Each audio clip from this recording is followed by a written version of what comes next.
How's it going, YouTube fam? China Hardy coming to you live. I think it's time for a little story about my first tenant, house hacking, because this one was a little rough. But before we get into it, make sure you like, comment, and subscribe if you enjoy this type of content, you find it valuable. Let me know down below, all right? And if you have any other questions, go ahead and hit me up on my IG page. I'll answer them to the best of my abilities. But let's get right into this story. Now, again, I'm house hacking. I have 3 beds, 1 bath. I decided to rent out 2 bedrooms to other people. I have roommate 1 and I have roommate 2.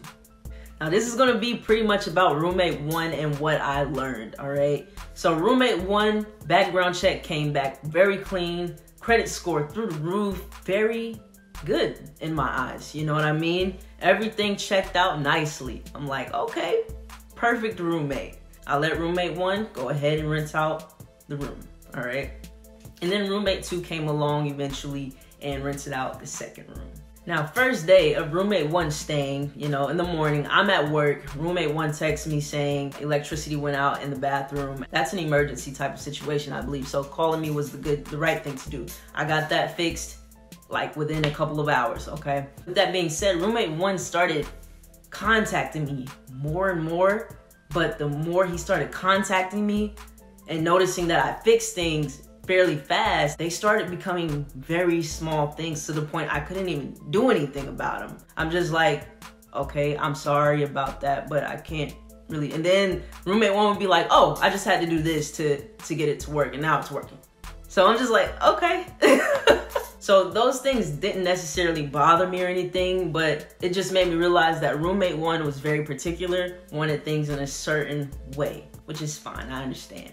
Now, something that started happening, roommate 1 started having loud music late at night, just making loud noises at nighttime when roommate 2 and I were just trying to get some sleep. We both go to work early in the morning. And then roommate 1 had a bicycle in my living room, and I asked roommate 1 to remove it and just put it in the utility room or put it in your bedroom, you know, just out of the main areas, so it's a respect for all of us keeping it clean.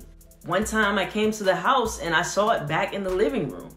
So I asked roommate 1 to remove it. Once again, roommate 1 just had some type of attitude about it, and that was a red flag right there. Also, roommate 2 had the same type of concerns about the loud noise. So I sent a message out to both of them while I was at work.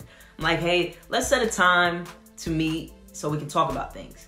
And now roommate 1 was typically responding fast to my messages. This message never got a response.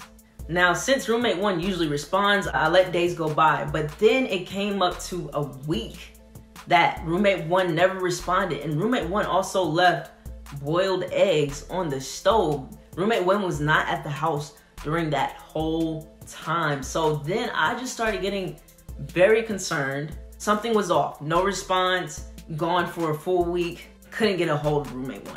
Well, I'm just like, what is happening? And out of the blue, I get a phone call from roommate 1's mother.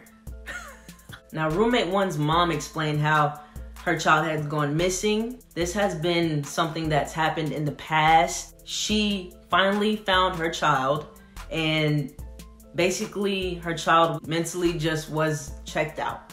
So it was good to hear that her child was okay, at least. Now, after she explained that she found her child and what her child was going through, she asked if she could come down because her child made it all the way up north.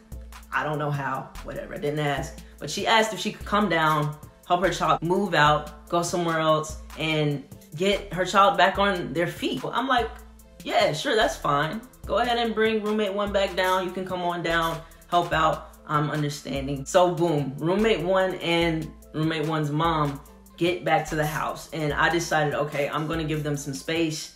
I wasn't there. Roommate 1 never reached out to me, never contacted me. Communication was only through roommate 1's mom, which was a little weird, you know? So I had to talk to my mentor about it. I'm just like, this situation is a little odd. Roommate 1's mom actually asked if she could stay 2 weeks at least to get the child back on their feet.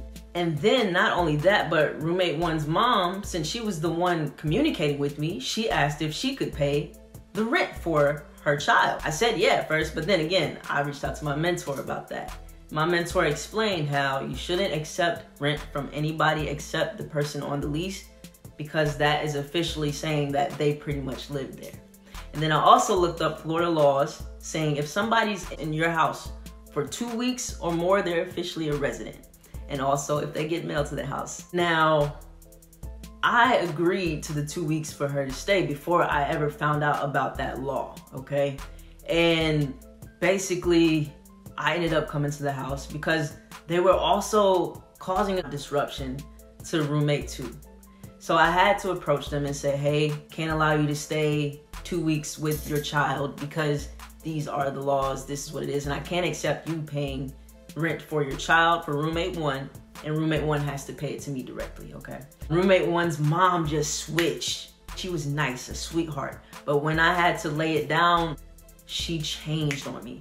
And long story short, it was like, oh my gosh, I hope they just leave peacefully. They actually stayed a little past the first. I said, you guys can pay a prorated rent as long as you are here, whatever. But it was just such an odd feeling. Like I was just hoping they left peacefully and just gave the prorated rent, but they never paid me, you know.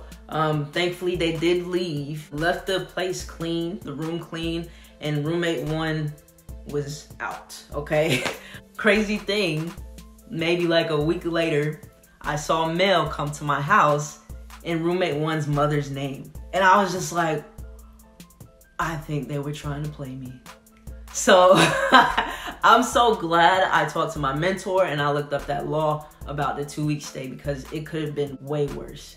So that was my first experience house hacking with roommate 1, my very first roommate. Everything was great on the background check. Roommate 1 seemed cool, but things just went south. It went sour. And that was just crazy to me. And I just learned, gotta set rules in the very beginning. And I'm just glad that they left, you know, without causing any other problems. That's my story. I hope you guys enjoyed it. If you did, make sure you go ahead and like, comment, and subscribe. If you did enjoy it, let me know down below. If you got any other questions, go ahead and hit me up on my IG page. I'll answer them to the best of my abilities, all right? But until next time, I hope you guys stay safe. I'm China Hardy, and I'm out.